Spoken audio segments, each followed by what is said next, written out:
What's up, Benchwarmers? My name's Diego, and I'm joined tonight by two very, very distinguished guests, mentors, and teachers of our beautiful sport. But before we introduce them, my name is Diego, and I'm joined tonight on this episode by Eric, the instigator, Marco, the interrupter, our crack producer, and Ricky, who can't choose a club. Ricky, are you still you're still a Wolves fan, right? Or just because Raul's out, you switched? Yeah. I'm on pause right now until he comes back. He's on hold. He's a convenient fan. When it's convenient for him, he'll decide to start following them. You know, just guy, man. I heard if you support Wolves, you automatically become 15% Portuguese. Is that true? I do speak Portuguese. But, oh my God. No, I want to tell them doesn't. stories so bad. Already. Like, I just want to get into, story time real quick if it's, but let them introduce themselves. Then I'll tell you guys my little experience with Ricky and his Portuguese. Yeah, he's Portuguese. He's Portuguese. We usually go through some normal housekeeping for all of our listeners, and we like to remind you that you can catch all of our episodes on Spotify, Apple Podcasts, Google Podcasts by searching Benchwarmers FC. And Eric, where can they find us on socials? You can find us on Instagram, Facebook, and Twitter. Make sure you message us, like our stuff. Yazo and Jackie actually messaged us to get on the podcast, so we'd appreciate anybody else who wants to come on. We love it. All at Benchwarmers FC 1. Number 1. And Ricky, I hope you get this right. Where can they see all of our content? Online. No, they can. I think he was prepared for the email. I think he was. I think so. Reversing the email on his head. I threw him a curveball, but he couldn't handle the heat. I don't know what's going on. Online on YouTube at Benchwarmers FC TV, and on Instagram. Eric said it, but yeah, you got it. That's where you can watch it. You made it. He made it. Breathe. He stumbled over the line, but he made it. And Marco, even though your lovely face may not grace our screens, can you remind everyone where they can write to us? They can email us at benchwarmersfc.com. Nice. So we have, as I mentioned, two very distinguished guests with us tonight. I will introduce them one by one, and a small round of applause from here at the bench. We have Coach Yazo and Coach Jackie Bruno with us. Thank you very much for joining us tonight. We appreciate you guys taking some time out of your busy and hectic schedules and throughout a very odd year that we just passed with 2020. So we'll throw you a really quick one right there because Coach Yazo decided to make a statement, a very bold one, unfortunately, with his attire. Yazo, would you mind telling us what club you support and why did you choose to show your misery this way? So I'm an Arsenal supporter. Very proud of it. I can say they're very frustrating. They take me through an emotional roller coaster, but I mean, what club doesn't? I can at least say that they're pretty consistent with keeping us there, not getting us too excited, not dropping us too low. I hate to be a Man U fan right now because you go from such a high to such a low. That's where Arsenal might be a little bit more consistent. We're just consistently not that great. I came at the wrong time, man. I came at the wrong time. I appreciate the honesty. Listen, we're lucky that we're recording this after 3 consecutive wins. So you guys are on a high right now. If this came a month ago, you might have backed out and be like, listen, we don't want to talk about clubs or anything like that. Miss Jackie, you also mentioned that you are a Gooner at heart. You have quite a few retro and fire tops, as you claimed. When did you get into supporting Arsenal as a Goonerette? Is that how you say Goonerette? We'll go with it. I have a very embarrassing story about how I became an Arsenal fan. It's so basic. I had to be 14 years old in high school, and I was in love with Robin van Persie, and I was just like, I'm gonna be an Arsenal fan now. And I didn't do any research, and I got myself into the most frustrating team possible. But like Yazo said, emotional roller coaster. They keep it interesting. And I'm not a bandwagon Chelsea fan, and that's what I pride myself on. Oh, damn. That's oh my God. I think, Eric, no matter what, we always fire shots at Chelsea. Like these people just don't catch a break. It's a universal thing. Like everybody just wants to just banter Chelsea. I'm with it. I'm all for this right now. So we do know a little bit, and we've spent some time looking up your trajectories, not just as human beings, but as footballers, as mentors, which we really appreciate, especially here on the bench. But we'll start with Coach Yazo, and we'll get right into it. Coach Yazo, I know that you are Colombian. You're very proud of your Colombian heritage. Very close with your mother, your grandmother as well, which we know that she turned 89 last year. So that's a great. That is a milestone for someone so important in your life. Would you mind telling us a bit of how being Colombian? I'm Colombian through my dad's side, my father's side. He came from La Ceja, Medellin. So would you mind telling us a little bit about your experience with Colombia and football and how that influenced you into picking up football during your playing years?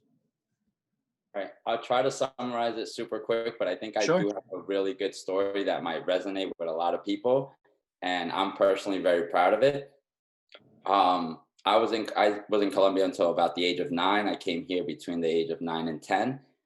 So in Colombia, everybody plays, everybody's in the street, everybody's always playing. I thought I was good. So in my eyes, I thought I was a pretty good player. Come to find out, I come to the US, I joined my first team. I'm playing the last 5 minutes of every game. I start to notice I'm not as good as maybe I thought I was. So in the street, in Colombia, everyone's having fun. No one's really judging you. No one's there evaluating you. Came to the US, played, slowly worked my way up into, more minutes off the bench. Now I'm not, along my other buddies there, but I worked my way up. And I can say that I'm very proud of what I did, but I would never, ever, ever have done it without the support that I had from my mom. And, my grandma was my babysitter. So she was always around me. She always took care of me. She always handed me those quick $5 on the side if I ever needed anything. But my mom's the best. Like I could not ask for a better support system, a better mentor, somebody that, judges me, but loves me unconditionally. And every time I play, I just think, I'm lucky to play this beautiful sport while my mom is, working 17 hours a day. I can't complain. Let me go run another lap. Let me go work a little bit harder because really, I have nothing to complain about. That's beautiful. That's beautiful. And we love hearing about having a support system that's taking you through the years. So we know, I know that you repped Cliffside Park. That's your alumni, your alma mater, as far as your high school playing days. So we're going to fast forward a little bit because I do know that you played for Rampo as well. You had some experience putting on the Colonials jersey quite a few years ago. And this playing time, where did you see yourself as far as your trajectory? Because you're here admitting that, maybe I need to work on some things. So you're thinking, maybe I need to work on some things. And I guess, would you mind telling us how your experience was playing at a much higher level during high school and then into college, into what was, I guess, we'll call it semi-professional years? Best advice I would give to anybody is, be confident. You're putting yourself in scenarios where it's going to get chippy, it's going to get competitive. People are, there's only 11 spots available for 20, 30, 40 kids that are, fighting on for the same spot. So be confident in your skill, but be humble as well. I feel like sometimes we lose that. We feel like we know it all, so we stop listening to coaches. We start treating teammates like we're better than everybody. So I would say the reason why maybe I've had success or maybe I've been able to get to the level that I've been able to get to is just being confident in myself, but at the same time, humble enough to learn from others, learn from teammates, learn from coaches, and never, I guess, lose that motivation of just work hard. A lot of people say it, maybe coaches sometimes say it to you with no reference, no more, body to that. But working hard does go a long way. So don't ever stop doing it, no matter how good you get, no matter how much praise you get. You just got to keep putting in the work no matter where you're at. That's fantastic. And I like that you mentioned being humble and stuff, because I remember seeing you got the Michael Jordan pick with the trophy. You got your head down on the trophy for the North American, this Serbian soccer tournament that you've won back-to-back 2018, 2019. So is this trophy, is this your highlight? Like, you also have to give yourself some credit here, Yazo, because, you got some chips. So tell us a little bit about playing for this league, for this soccer tournament. You're good, man. You're good. That's probably one of my happiest moments ever playing soccer. Ever. I've been in the position where I've been with good teams, but I haven't necessarily always won championships. I have a trend of when I leave a place, they win the next year. So I don't know if Here's Zlatan. I don't know if I think because I leave, people have to step up, and now that's why the team. So that was one of the tournaments that I actually pulled through, went all the way, was able to win one, and I was very proud of it because our team hadn't won one. And then lucky enough to come back a second year and now defend it. The third year was actually going to be here in Jersey because every year it switches cities. Vancouver, LA, Vegas, anywhere in the US, as well as some cities in Canada. So this year, 2020, was supposed to be in Jersey. We win the third one in a row. We officially get to keep, one of the trophies. It's something nobody wins 3 peats in a row very often in that tournament. So it got canceled. Hopefully it gets redone next year. But like I said, thank you for pulling that up because that's actually a very memorable moment for me. Awesome. Listen, man, I seen it, and Jackie was mentioning it. You got the highlight hair going on. It's like draped over your shoulder. You got the little crying face and everything. You're showing so much emotion with this, and it's like, oh, that's cool. And then I remember seeing there was a second photo, and it's like, oh, the trophy's on your bed, and you got your jersey draped over it. And it's like, man, I'm celebrating this. So you got to give yourself some credit too because you got a few chips. One of the last questions I'll end having you speak about yourself because I don't want to leave Jackie feeling like she's being ignored here. No, never. I want to ask you real quick, Coach Yazo, are you the best foot golf player in the tri-state area? Because by far. Oh, Jackie rolled her eyes. Jackie rolled her eyes. No. But listen, Diego, her face might say something, but I think a lot, and you guys might agree for me, a lot can be said, but at the end of the day, you got to show up. Like you guys could talk about, oh, we're going to create a podcast. Oh, we're going to do this. Or at the end of the day, you got to go and do it, right? You got to go and show we did it. We hold the podcast. We've done a ton of episodes. Jackie's a lot of this. I roll. When it's time to show up. I just have something to say. This kid books foot golf an hour and a half away from me, 7 a.m. on Friday mornings in the middle of the winter. Do you think that I'm going to show up to that? Absolutely Catch me in not. the summer. Thank you. It's like 10 minutes away from my house. Ask me what? Let me ask you something. Listen, if I ask you guys, hey, let's wake up at 6 a.m. because we got to work 7 hours and we got to go pick up construction, you're going to hate it. You're not going to want to wake up. But if I'm telling you, wake up, we're about to go play foot golf. I got you breakfast. We could drink on the course. We could have lunch together. We could just go kick a ball around the mountains, the sunrise. Come on, what more can I offer? What's your phone number? I'm a diva. I'm sorry. Now you know how to contact us. So I'll be there for the beer. You mentioned beer. So. Let's have a Benchwarmers foot golf activity. Let's do it. Hey. Yo. That would be fun, but I'm a diva. I'm sorry. Catch me in the summer. That's all I can say. God forbid I want to give you the sunrise. Damn. It's the gentleman in me. Damn. When it's like 5 degrees out, I'm not okay with it. I'll pass. Wait, where is this foot golf, by the way? I had no clue that was even in the area. There's a bunch. He's always going to different locations, I feel like. There's one up there. It's called Crystal Springs. It's up by Vernon, New Jersey. Oh, okay. So that one is amazing. It's really like the best course I've ever seen. I know there's other ones. I think there's one in Central Jersey, some in New York. I haven't been too far, but if you go to Crystal Springs, it will not disappoint. It's a drive. I get it. It sucks, but it's so worth it. Have you tried the one where they put you in a big bubble? Yes. You guys have done that? We were trying to do that. We never did it though. Have you guys done that before? So worth it. Yeah, definitely. I've never done that. All right. Damn. So I did it once, right? And in my head, I'm like, "Ooh, I'm gonna run at this guy. I'm gonna jump and hit him with my bubble, and he's gonna go flying." Didn't work out as I pictured it in my head. All this guy did was kind of duck, and when I jumped, he shot up and I went flying across the room. Yeah, Eric, Ricky, who do you reckon out of all of us on the bench is going to be the best at foot golf? At foot golf? Who's a lefty here? Lefty? Oh, Josue is only lefty. Yeah, on the Josue's bench. the only lefty. Back in my prime, they used to compare me to David Beckham and He means David Beckham because Yeah. he never no. Oh, that's a good one. My long passes were pretty good back at some point in my lifetime. Passing beer? What you mean? Passing those soccer balls? It was still good.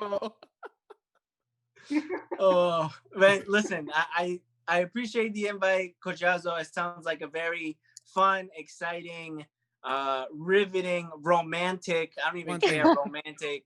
Yeah, a romantic getaway, and we'd be excited to actually One join. thing I expect breakfast. I expect the whole nine as well, Yazo. I'm telling you, I'm a diva too. All right. Just know that whatever time he tells you, make it 30 minutes later than that is when he'll be rolling out of bed. I'm perfectly cool with that, man. If you tell me let's be there at 7 and you're waking up at 7:30, I will do the exact same thing. I'm pretty cool with that. That's not fair. You shouldn't have called me out on that. So you have Jackie, a tendency to do so. I'm glad that Jackie's here because if we just had Coach Yazo, I feel like he'd be running his mouth and no one was here to check him as he should. So Jackie, you do have some very interesting glory days, honestly, because you had your playing days with UMass. You've captained the NJ Copa FC team as well. So I want to do this a little bit backwards with you because we know where you are right now and you have a wonderful position. But take us a little bit back in the timeline and tell us about your playing days in college. We also saw a photo. I don't know if it's rumors or whatever, but we saw a photo of you starting your modeling career with Sky Blue FC. And listen, we don't want to put stuff out there, but listen, if you got it, you can flaunt it. But for right now, like, just tell us, let's just focus on the football. Tell us about your footballing days in college specifically. For sure. I'll give you, try and make it brief. I played at UMass. I was definitely not prepared when I got there at all. I was a bench warmer as a freshman and pretty much a sophomore too. Yeah. Not in a negative way. It taught me a lot of valuable lessons.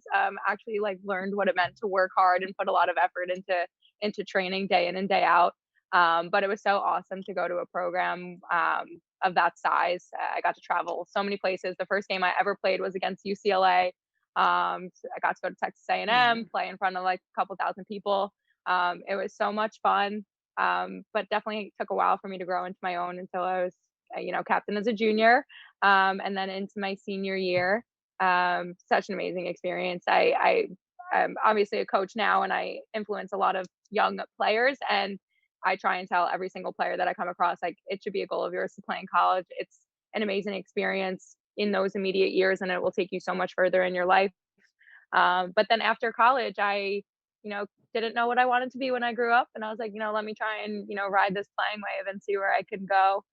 Played at Copa in the UWS, which is like equivalent to, semi-pro compared to the men's side. And it was such a competitive level that we played out. We competed for a national championship that first year, which was amazing.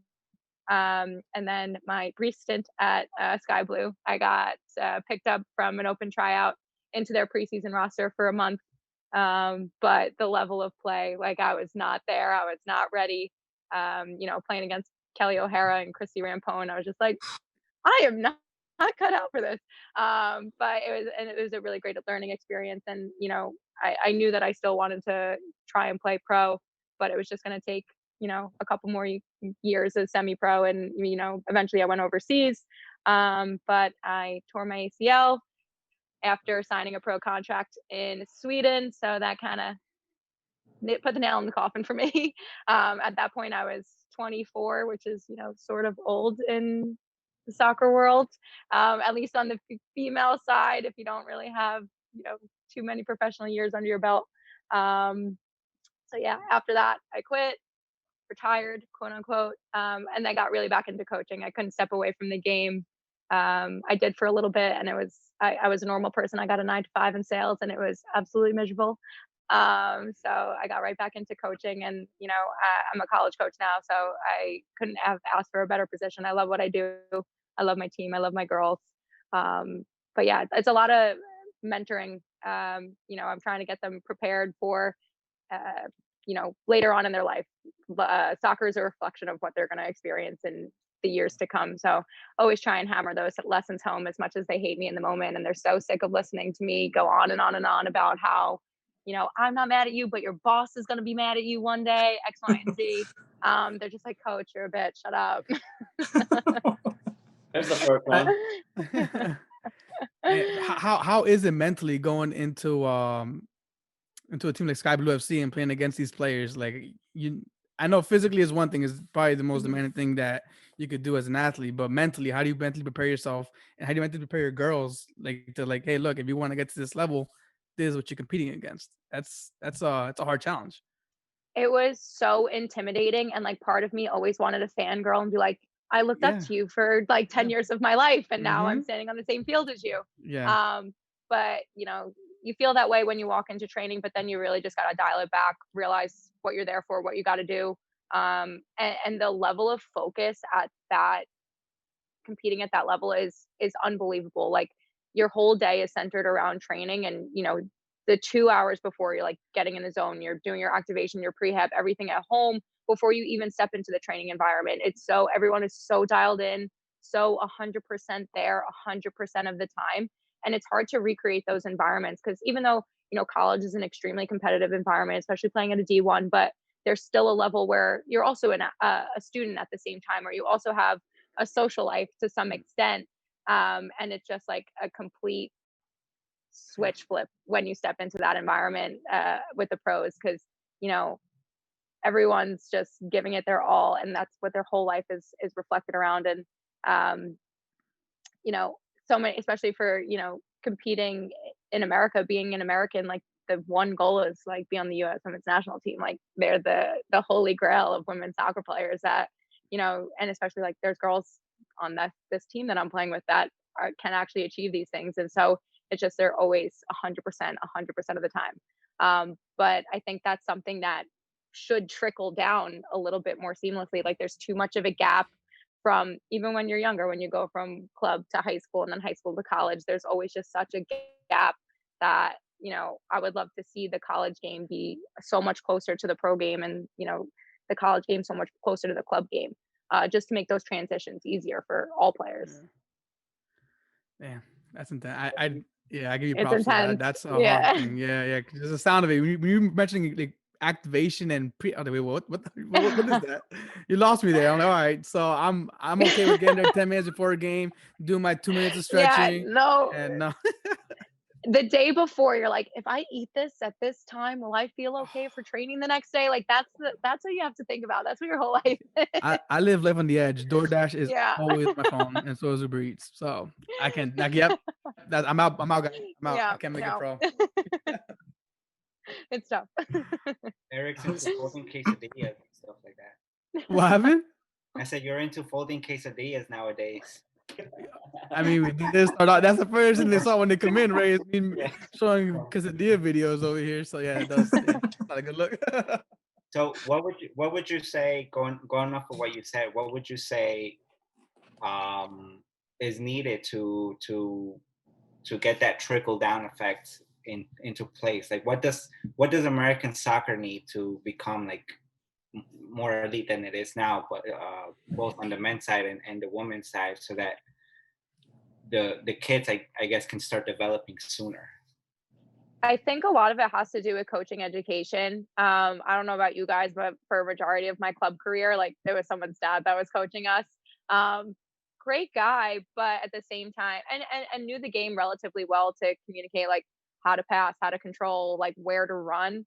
But at the same time, like, none of the mental aspects were brought into it, where we didn't talk about, like visualizing before games or anything to do with leadership and motivation and things like that. I go back and forth with that, because I think that because I didn't have so intense of a youth experience is why I love the game so much. Like, I reflect on my early years, and we were just running around the sun, kicking a ball, having a blast. Training was like 45 minutes and we just scrimmaged the whole time. So it was the best thing ever. And so I go back and forth when I deal with some of my youth players. I'm like, I don't want to give them too much information that's too intense, because I don't want them to have to take it too seriously when they're this young. I want them to fall in love with the game. I want them to have a good time while they're out here. So there has to be like that happy middle. I try and create that environment best of my ability. I try and just give them so much information, like all the information that I wish I would have had, but still make it fun and enjoyable at the same time. And, some of these elite clubs, they make the kids miserable and they quit, or they burn out and they're 14 years old, which is unreal to even think about. This should be the glory days and the best time of your life. But I think it's amazing how much information there is on the internet, even though I know we all talk about like there's too much time on our phones and stuff like that. But I think the amount of resources that kids and coaches can find on the computer, as long as it's a reliable source, like it is easy to find out how to build a positive culture and, have a high performing mindset and things like that. You just have to be diligent in doing your research, finding other people to talk to who that come from, competitive backgrounds and know what they're talking about. But I think it's just a want to learn more, which is hard, because a lot of the times when, these youth clubs, it's just, they're starting out, just this is their first sport that they're playing, and we're just running around and having a good time. But as things start to get more serious, especially when it comes to high school soccer, those are the conversations that they should be having. So hopefully their coaches are diligent in, learning from ex-players or ex-coaches who played competitively in college or in the pros and stuff like that, and trying to bridge the gap a little bit better. That's actually the way, when you just said that right now, there's so much resources out there. It should be easier. It kind of bounced me what Yazo said as well, the hard work. So, you have the resources, and I have to put the hard work in. That's a great, kind of tip for anybody out there who's trying to make it to the next level. I mean, I'll tell you one thing. I have all the resources. If you look at my YouTube videos, it's how to train this and that, how to pass the ball, how to shoot, but the execution is not there. So that's my the sport is sports in general are very success driven, right? So like in basketball, if you score a basket, you're happy, you keep going. Football, you catch a ball, maybe you're happy. Baseball, you hit it, you're happy. You got to think about soccer. Like, when are you happy? When you score. So like the passes, so they almost feel like, like, and those things are exciting. Like, make proper passes. Oh, I received the ball and I turned well. Like, that's exciting. Yeah. And I feel like sometimes players lack that part of it. Like they just, I didn't score. Oh, I didn't play well, like, because of the goals. Like, there's so much to get excited about during the game, and yeah, they put the emphasis on the wrong things. Yeah, don't cut me off like that. But all right, you had your moment. I was trying to articulate your thought. You had your 13 minutes and 24 seconds. You had it counted. Right? I was waiting to get my 30 seconds really in. That long? No, not at all. Not at all. In fact, I do want to bring in Jackie a little bit more here, because I know that we did want to mention that you had your run-ins with injury struggles and seeing your ACL tear, and then we're sure that was like a difficult time to go through, especially playing the sport and stuff like that. But you're also someone that enjoys soccer a lot. Like, you love to play co-ed, you love hanging out with your girls, you love having a good time. So I just want to ask, like, is the Shed family exclusive? Like, can we be admitted, or is there some crazy initiation we got to do? It is not invite only. Everyone is welcome. We have the best time ever. We got our in-ground pool. It's a blast. All are welcome. So can you tell us a little bit more about the Shed fam, or is that just like we have to come experience it? I'll give you guys some background. The Shed fam is my down the shore crew. So I've gone through plenty of, especially after I've retired, now that I spend my summers down at the Jersey Shore, I still try and play. But I used to be very good about not drinking ever, really.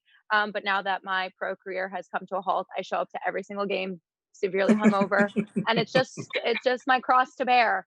If I'm gonna, party the night before, at least I'll sweat it out the next day, and that's how I go about it. I packed my Pedialyte and a bagel. I'm on the road, head to my game, got my gallon of water. All my friends are like smoking a joint the next morning and like, you're crazy, have fun.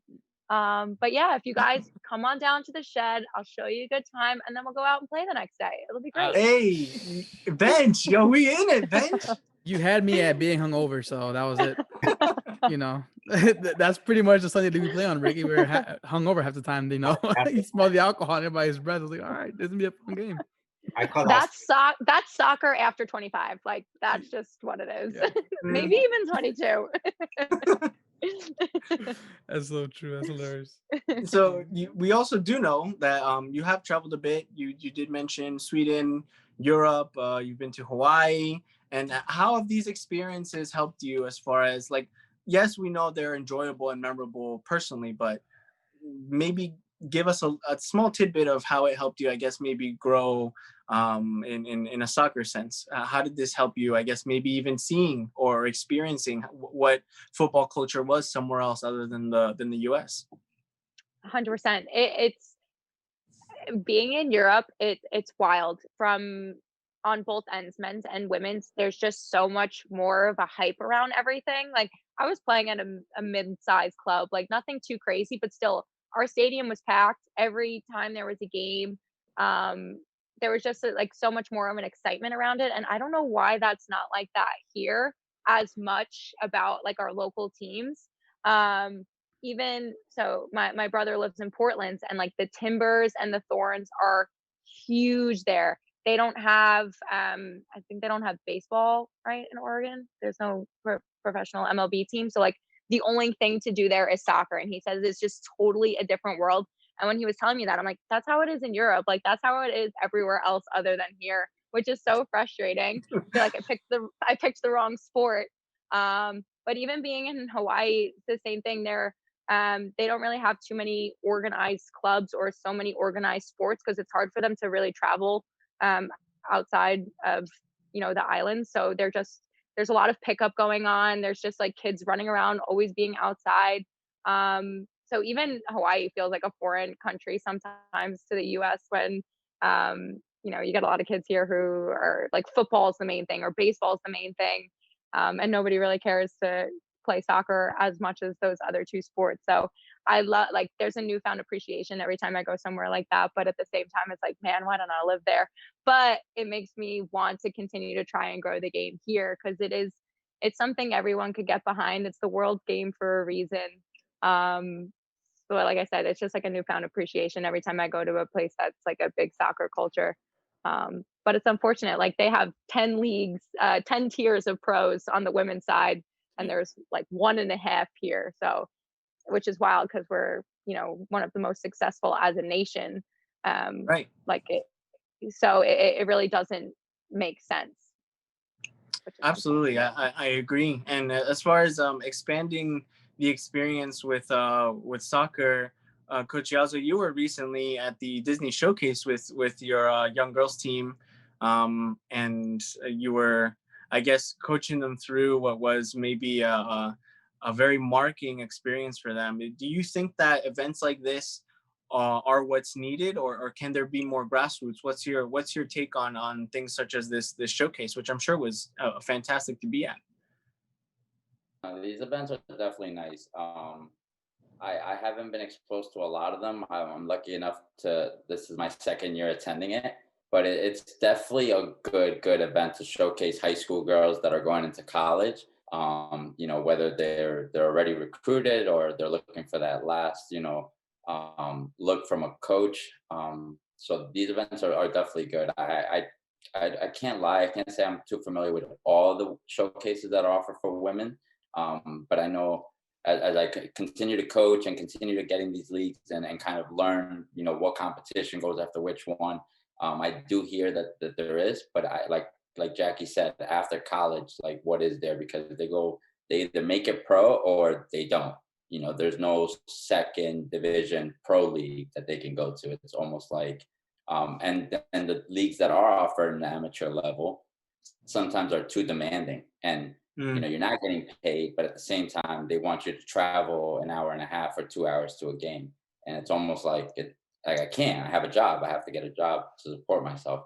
So it's tough. I think the system needs to change. There needs to be a better, like I said, second division. third division, and then, allow those players to, if they don't make it first division right away, they could trickle down and work their way up.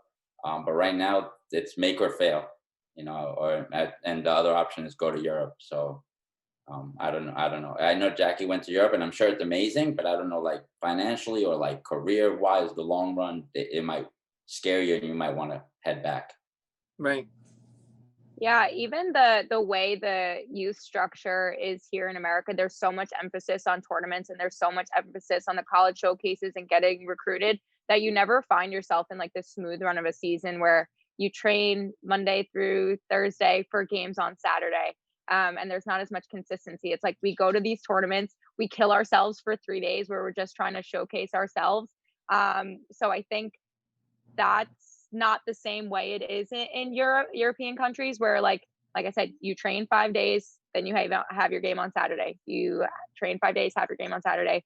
And there's not as much, the tournament culture has really taken over our youth sports because like it is an incentive to get recruited to go play in college because whether you get scholarship or an opportunity at a school that you wouldn't have been able to get into just on your academics alone. But I think that hurts us in the long run, where you aren't necessarily developing your teams the way that they should be. Like you're not so much focused on like playing pretty soccer. You're just focused on like, did my kid get seen by a college coach that was on the sidelines? Mm-hmm. So I think that hurts us in the long run, that we're not necessarily focusing on every single aspect there is of the game. We're just focusing on, Yazo mentioned it before, like, did we score the goal? Did we win the game? That's fantastic insight. Yeah, Yazo. To add to Jackie's point, what she says is correct. Like, they go to these showcases and they have 2 days to showcase themselves, while in other countries you're kind of competing every weekend and week out, and your name starts to buzz. People start to know you because they've played you. They know what you're doing consistently, not what you did one weekend. Because that happens too, where a player looks good, but like, do they do that consistently? Do they show up to game day all the time and perform that way, or at least close to it? You can go down a little, but you can't be here and then down here. And right. That's what might happen at a showcase. Somebody might show up that weekend, but do they do it every day in training and every weekend in games? That's a very interesting way to put it, and that I never actually saw it in that manner. Of course, yourselves as coaches and seeing the development of these young footballers, these young ballers, you'd be able to identify where there can be pitfalls or cracks that they can fall through. So I appreciate both of you sharing that. For the rest of our bench, though, guys, Eric, Ricky, I think it's time to hit these two with some quick fire questions. What do you guys think? Yeah, I have one burning right now that I was asked, and I heard on another podcast I was listening to. I'm like, I really want to get their input real quick. It's not anything trolly. It's very, very, very specific. No, it's not. I swear, I promise. Okay, all right. Usually I am, but this time it's not. Why are left-footed players predominantly left-footed, but right-footed players are encouraged to play with both feet? Both feet. You want to go first? I'm ready to torch you on this. I've heard it. I was asked to me, and I didn't have a response to that. I'm like, I would figure it'd be the same both ways. But then I heard it again. It is so wild. So more often than not, lefties are like pretty decent with their right, and righties have a peg leg for a left foot. But nobody's ever like, put them on their left, put them on their left. But when a lefty has the ball, it's put them on their right, put them on. That's all I've heard my entire life for the past 20 years that I've been playing soccer is just put her on her right. Put me on my right, please. Go for it. So you're a lefty. Yeah. Okay. Oh wow, perfect. That's a good to ask you that. Yeah. It's so frustrating because like nobody, for righties, nobody's ever over like emphasizing the fact that you're a righty and you have no left foot, but like it's so significant on the reverse. I'm like, I swear I have a right. I'm dual footed. I'd like to say. Okay. Yeah. So are you lefty too or righty? Oh, I could use both. It doesn't matter. You put me on whatever leg. I'm predominantly right, but I love my left foot. Like I honestly, when I was learning, I took it seriously and I really cared about that left foot. So I try my best to work with my left too. But Jackie, hold on, time out. You have a right foot because you're a technical player. You like to pass. But most lefties just want to do so much. They want to do so much, and they get so good on that left foot, but they don't develop that right. I don't think that's true. When people, because lefties are the minority, right? There's not as many of us. Everyone's a righty. So when you encounter a lefty, people are like, "Whoa, they have a left foot. Must put them on their right." It's not that big of a deal. It's Because really your first not. 5 touches are all with your left. Left, left, left, left, left. Like ball hits the right foot by accident. Left, left, left, left. So we're like, By okay. accident. I What? think Next time you show up to in a field, just look around, and you see a lefty. Their first 7 touches are with their left. Look at a righty, right, left, and then we might. No way. I think us in America, we have a very, very big problem with being super reliant on one foot. I try and always teach my kids, you don't want to have a strong or weak foot or a dominant or non-dominant foot. You want to be dual-footed. And I think that gets ingrained in them like very, very young, where, you know, you're 5 years old and you're learning how to write with your left hand. You're like, oh, must do everything on my left now. When they should be encouraged to do both. Because it really can screw you in the long run if you're 14 years old and you still can't pass the ball with your weak foot, and it becomes a very, very obvious target to put someone on their weak side. But that could be an easy fix to not ever be in that situation. Man, Jackie out here is breeding super soldiers. Damn, yo, for real, man. Like, what was this when I needed it, man? No weaknesses. Like, you will have no weaknesses, no deficiencies. Talking about no weak foot, no strong foot. I have 2 weak foot. What do I do with that? 2 weak foot. Oh, that was great. That was awesome. I want to follow up with a different kind of question, and I think having you two on here might be actually pretty funny, and I didn't expect it. But the question is, I would like each of you to answer. The question is, coffee and football, or beers after footy? Beers after footy. Wait. Coffee and football? Coffee and football, or beers after footy? We're a big drinks after footy, Yazo. Why are you even acting like that's a question you have to think about? My man likes the sunrise. He's thinking about all those sunrises he's had. No, I gotta be honest. Listen, after playing, and he's Colombian. Yazo, por favor, come on, man. Cafetero, por eso. We might have one. What's your favorite kind of beer? What about you guys? That's a good question. I haven't really thought about that. I used to be a big Corona drinker, but then after, not anymore, man. They give me too many hangovers. I'd have to go with 20. You don't like Corona no more. Yeah, for real, right? Traumatized. For real. After this past year, I'm gonna go Modelo most likely, man. Okay. Probably the same for me. Especially Marco. Marco, go. I didn't know Marco because he loves. I know he loves beer. I like my beer, but it really depends on where I'm at. If I'm at a bar, it'll be Blue Moon. But if I'm at home, most likely it'll be a Modelo, a Heineken. Okay. Jackie, are you gonna be shotgunning Bud Lights or? Yes, you guys did your research. You know me. I'm trying to shotgun beers all the time. I'll shotgun before kickoff. Yeah, Jackie's about it, man. There's one thing I am proud that I could do. Guys. I could chug a beer. I don't think I've ever met anybody who could chug a beer faster than I can. That's the only thing I'm proud of that I can do. All right. Anything on the pitch, not good at. But everything else off the pitch, perhaps, maybe some things here and there. So when we go to football, we'll make sure we tee off with a drink. I got you. So Yazo, you never gave us an answer. Yazo, come on, coffee. I'll go with beers after footy. After footy. Yeah. I mean, I don't know. My coffee in the morning, maybe before go play. You betrayed your patria, Yazo. No, that's the thing. That's the thing. I've drank coffee since I can remember, but eventually I had to stop, dude, because coffee in the morning gives me a stomach ache, and I don't want to start my day with a stomach ache. So I had to stop. But listen, my mom left me a coffee and bread in the morning every day, and would just be like, "Your breakfast is on the table." So I had to cut it. All right, listen, it's all right. I don't want to call your Colombian card into question with that answer, but I'm gonna let it slide, I guess. Ricky, I moved on to just chocolate caliente. Okay, chocolatito, fine. Well, we'll take that. Ricky, you got one for Jackie and Yazo? Yes. Where do you think the best football is being taught?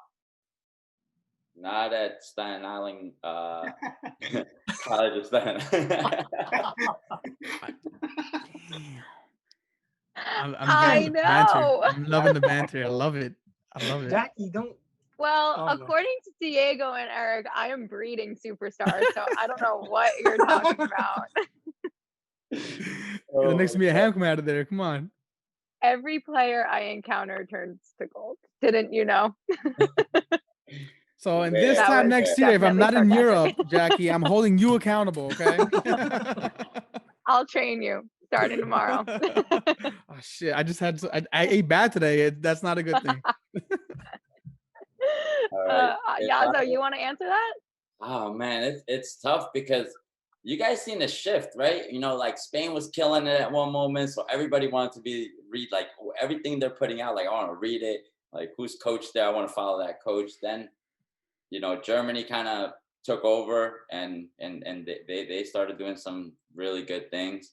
So I'm trying to think now who has, you know, young guys and constantly produces them. And I don't know. I still have to give it to Europe. I think it has to be somewhere out there, maybe Germany.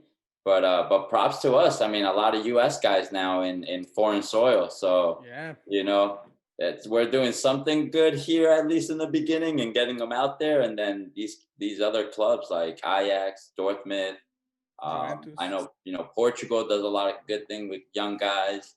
And then they get shipped out somewhere, France as well. So it's Europe, man. You got to get out there. If you're young, get out there. All right, Coach Yazo is going with Germany in Europe. Coach Jackie, do you digress here? Or is Yazo crazy? Is he getting wrong information? I don't think he's crazy at all. I think he made a good point with like how many new up and coming young players there are. I think a lot of teams are going to be reinventing their style and like finding a new identity. I think we even saw in like the last World Cup where a lot of teams weren't like playing true to what their team always, you know, identified themselves as or the style that they had always played. So I feel like that's an exciting time to see a lot of new guys come in and change the way that, you know, their country plays. I would say even England might, start to turn things around. I know they haven't been too successful in the past couple of years, but I think they have a lot of good up and comers. France, I thought was going to win the World Cup last year, so I'm excited to see what they do this year, just in general. But following up, U.S., we got a lot of good players. We're reinventing the wheel. I'm hoping that we can get some of our oldies out that need to go. So I think, across the board, it's an exciting time, especially like soccer's been, we had to take a little bit of a break, a hiatus with COVID and everything. And I'm sure that's going to ebb and flow for the next couple months or so. But I think after that, I think this next World Cup is going to be absolutely insane. I think there's going to be so much excitement around the game or even, Olympics or whatever's on deck next. I think just to have, huge competitions like that again, huge tournaments like that again are going to be so fun to watch and so exciting. So I know that I can't wait. World Cup season is my favorite season.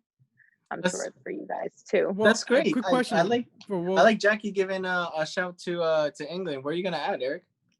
No, so would you guys prefer having these tournaments with fans or without fans, or wait until we can have fans? I want it to happen, but like the fans and like being out at the bars and watching the games in real time, like with so many people, even if they're not countries that you necessarily support, you go and watch every game out at the bar and it's the best time ever. And you're losing it over, people that you don't even know who are scoring and stuff like that. So that's going to be hard. There's not fans in the stadium, and then can like we go out and watch the games. But I'll take what I can get. We could have a small Zoom gathering and watch it together. I'll take that. That's good. I like I'll that. take what I can get. Do you have a shout, Eric or Ricky, for where the best footy is right now? I was actually gonna go with England, honestly. I look at the likes of Saka, Foden, Greenwood. You know, A lot of homegrown, yes. Arsenal, baby. Let's Arsenal, go. you already know, man. You know, Emir Smith-Rowe, Joe Willock. I'm telling you, it's just gonna be Arsenal are breeding the next English players. soccer team, bro. I'm telling you, they're gonna win the World Cup. But other than that, yeah, I'm gonna go with England, honestly.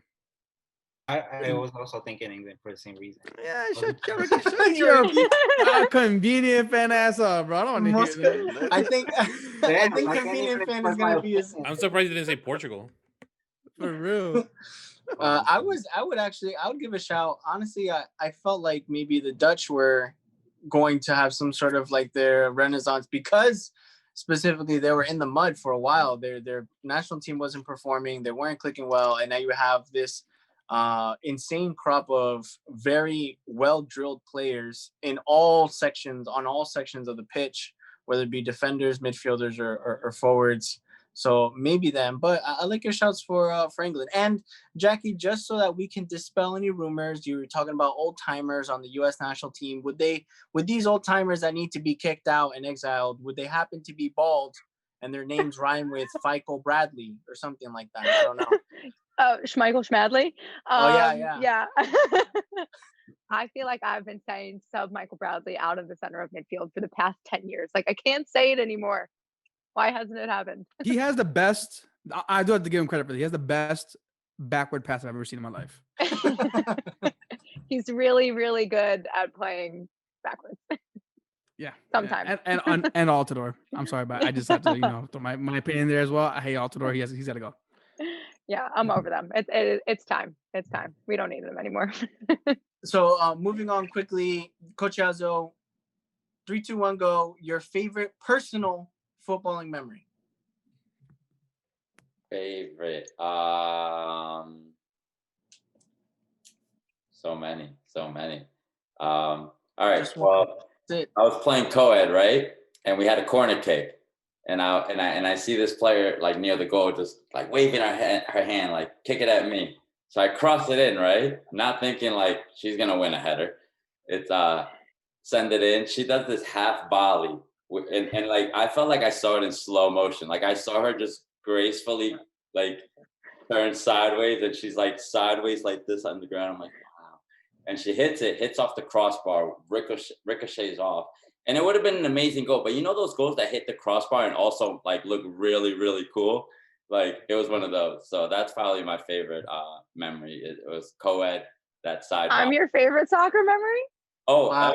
Heartfelt. It was you. All right. I'll give you guys my favorite soccer memory. The follow-up, what happened at the end of that game. Our dear friend, Coach Yazo, the kid can't keep his mouth shut. He's chirping at this kid the whole entire game in Spanish. I have no idea what they're saying, but I know it's not good. And Yazo, as he's walking away, gives this kid a little love tap on the face. As he's walking away, this kid comes back, sucker punches him in the back of the head. We left that in the past. Why do we have to? Why would you wait for this to bring that all up? I give the nicest memory of Jackie, and she comes back to me with that. You get him punched in the back of the head. Can we kick her off? Is there a way to kick her off? And so it escalated so quickly, unbelievable. Literally everyone was fighting, blood everywhere. Someone put literally their cleat through another kid's chest. It was unbelievable. And he got kicked out of the league. We got kicked out of the league. Well, look, if it makes you feel any better. And I'm like, you're 30, bro, chill. Yeah, if it makes you feel any better, bro, I was literally in your same situation about a year or two ago. And Ricky was actually there. I tried to save him. I got knocked out. Cool. So I've been there with you, man. Don't worry. It's a hit of the game. It happens. But yeah, we are 30 years old now, man. We gotta chill out. One of those moments that you regret. You weren't in the right frame of mind and everything, but you move on. Yeah, you learn. You live and learn, right? Yeah, exactly. It's a funny story to tell now. Yeah, it is. Eric, do you have another one for Yazo and Jackie? I actually did. Hold on. Let me just pull it up. I had it written down because I wasn't sure if You go first Wasn't this even- time. So if you burn me, I'm coming at you. I'll right. watch what I say. So, since you both are, wait, Jackie, have you had the chance to play on the tech ball table yet? I did. Awesome. All right. So, If she since you're used her both, you right know, foot, though. What was that? well, Ask her if she's used her right foot though. Oh, stop. I'm gonna take that. I guess we'll say that for later. But what was the first thing you would, I guess, coach one of your athletes to focus on when, you know, going into tech ball? Because, you know, that's something we're trying to push. Obviously, here at Benchwarmers, we're trying to push the tech ball table, get it more, you know, more popular amongst everybody. So, one thing you would have one of your athletes really focus on to help them improve in tech ball. Well, I think the first thing that you could do is just, you know, practice juggling, practice your first touch out of the air. Find a wall and just try and like play keepy uppy with yourself back and forth as much as you possibly can. But I love the aspect of tech ball that brings the mental game into it, where you almost have to think like 2 steps ahead and have a really cohesive relationship with the person that you're playing with. Because I think a lot of us as soccer players, we just show up on the field and we just do what feels natural. But with tech ball, it brings a different element where you're like, oh, he just used his foot, I can't use my foot, or we already used our head, I can't use my head. So I think that's something that doesn't get spoken about enough, but can be incorporated in tech ball. It's like, working on your, cognitive skills in that way. But I think the biggest thing that you could do to improve is if you show up to training 10 minutes early to your actual practice, but you want to play tech ball, like find a partner, try and juggle back and forth as much as you can. Just get comfortable controlling the ball out of the air, making quick decisions, being confident. I think that's the root of everything, is just being confident in your skill, not being afraid to make mistakes. I love it. I was so bad the first time I played, but the more you play, it comes pretty easy, but it's so much fun. It's like soccer tennis on steroids. It's the best. Yeah. And now that you rep Benchwarmers on the first tournament that was here on the East Coast, man. What's one thing you got to say? Yeah, tech ball is fun. I mean, just like any game, the rules are different, or they're adjusted, and it's all technique. It's all technique. When I went to play foot golf, I try to hit the ball like a soccer ball, and you don't play that way. You got to play sort of like the way you would play golf in a way, and incorporate soccer into it. Same thing with tech ball. You can't just expect to play like you play soccer. There's certain techniques, there's certain strategies that you want to go about. You want to learn those as soon as possible, because it does make the game a whole lot easier. When you first start playing, there's a lot of thinking involved. What am I touching? What am I doing? What is the rule of this, that? When you just learn certain techniques, like learning to just pop the ball up, and the way you pass to your teammates different than you would in soccer, tennis.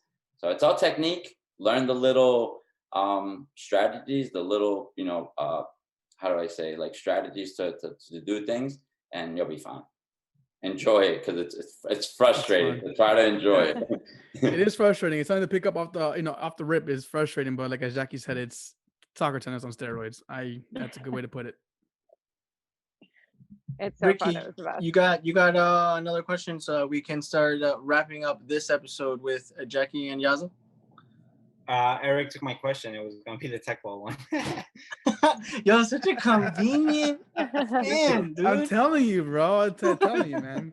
Well, I'll pick it up, and I almost feel like Eric texts Ricardo like, "Hey, what are you gonna ask?" And Ricky goes, "Oh, I'm thinking of this." Yeah, I'll go first. That's what I'll happened. ask mine first. I'll pick it up, messages. Because I do enjoy the fact that you felt, or at least you've identified a calling to mentor the younger ones, and I really appreciate especially the kindness that Coach Yazo directs at his mini buddies, his soccer buddies, and Coach Jackie as well, with imparting her super soldier knowledge onto her girls onto the pitch. But let's say if you were your own coaches, like if you were U14s right now, each of you, and if you were coaching yourself, what would be something that you would impart on young you as a coach? Work fucking harder, you lazy human. No, I'm kidding. I think, well, half of that is true. I know, I'm sure we've all felt it at one point, where you look back at your life and you're like, why didn't I take it more seriously? I could have achieved so much more. I could have done so much better. And, you could brush that aside, because we've all probably had amazing experiences playing soccer. That's why we're still talking about it, why we still love it. But I think not to take any of those days for granted, because those environments leave. Like, you don't get to go to training with your friends 4 times a week every day, and it ends and you have to be a real person one day, and it sucks. Like, so just cherish those moments, enjoy those days, like come to practice early, leave training late. Don't take any minutes on the pitch for granted, is what I would tell my younger self, or I wish someone would have told me. Nice. I like that. I like that a lot. Coach Yazo, what would you impart onto your younger self? I would tell myself to risk more. I think if you do put in the work and you are seeing results, and you do think that you can compete and you can challenge yourself, I would say risk more. Don't be afraid to take on challenges. Maybe put yourself in tryouts that you think maybe just put yourself in tryouts and see if you make certain teams, see if you can elevate your status as a player. That would be it. I think sometimes I don't want it to get misunderstood, because sometimes players go, oh, why can't I dream? Well, you're not putting in the work, but you can't run a 10-minute mile and say I'm going to go pro. You got to be realistic with yourself. But if you took that personal, I'm sorry, Eric. I'm so sorry. I'm so sorry. Like, damn it. You can still make it. No, I think we have to cancel our full golf day, man. I'm sorry. 14-year-olds, I think you're starting to turn the corner. I'm taking this a little bit more serious, or I'm here just to kick it around. So if you're taking it serious and you're putting in the work, then risk it. Risk more. I like that. I appreciate that, actually. That's. I may encounter them out on the field one day, Diego. Yeah, I think so. I hope so. I'm looking down and I see this. I'm like, damn, maybe. Listen, Eric, maybe. All I want from you is next game, when you encounter that 1v1 and you see a teammate open, like wide open, like you could pass them and they could score. You don't pass. You go, no, I believe in myself. I will beat this defender and score myself. All right. So don't pass the ball, Eric. Now, Rainbow the keeper. Let me tell you this. What if I told you I do that and I still miss? Like, it happens, Nah, I'm playing. I'm a defender. Look, I'm a defender. I try as little as possible to push up because I am terrified of losing the ball and then getting scored on 2 seconds later. So I stay in the center back position or right back as much as possible, but I do not push up unless I'm physically there. But right now, I just sit my ass back to be like, all right, just come to me. I'm not going up. How many yellow cards you averaging a season? One a game. I think so. To give you my pleads the fifth. To give you my career highlight, I think I had the most red cards in the soccer league that we've been in for the past 2 seasons. In my defense, the rest are just horrendous. And if you just like blow on the player, they'll fall over and you get a yellow card. Yeah, but I get into it, I get a little heated. It happens. Nothing more than that. But, it is what it is. I consider myself the Sergio Ramos without the skill. There you go. Without the skill. Ricky, would you mind maybe redeeming yourself so we can end this episode on a high note? Yes, absolutely. I would like to know what you said that. Absolutely. What does benchwarmer mean to you? Like, when you hear the word benchwarmer, what does that mean to you, and how would you approach that term, I guess? Do you want to go first, Yaz, or you want me to steal the show? Go first. Benchwarmer for me is the player coming off of the 86-minute impact player that's coming in to score the game-winning goal. That's my benchwarmer. Damn. Like that. Damn. I feel so special, man. Damn. Mm-hmm. We got to put a positive spin on it. I like that. It is. Benchwarmer. Oh, man. The heart of the team. Listen, when that bench is riled up, when you're playing and your teammates on the bench are off their seat, they're cheering you on, they have your back. When you score and you're willing to run to the bench to celebrate with those guys, I'm telling you that's a connected team. So some people might consider the bench bad, but listen, I've been on the bench and I'm rooting for those guys. I want to get in, but I'm rooting for my team. If we win, everybody's happy. Everybody gets pizza after the game. So no, I mean that. I mean that bench warmers is no joke. It's not a demeaning term. I think that's the heart of the team. Man, I love. We're adding this to the library, boys. We're adding this to the library of definitions. We're winning games. That was good. And with the heart of the team. Come on, man. Like that's right. That's how we do this, right? That's right. Right. I love that. Thanks, Ricky, for picking up the slack that you created. Anytime. Like a true bench warmer.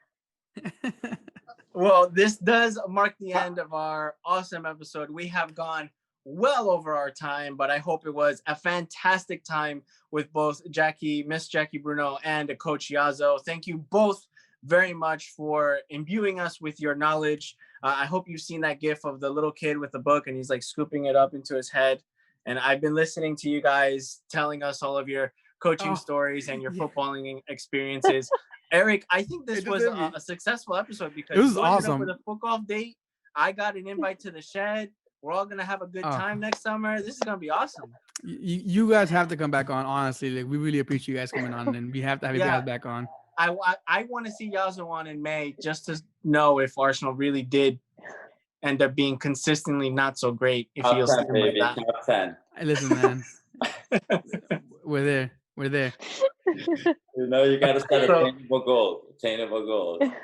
But listen, I want to thank you guys for having us. I'm not gonna lie, it feels good to come on and get all this praise and get all these questions. You guys made us feel very comfortable. Made me feel very good to come on the show.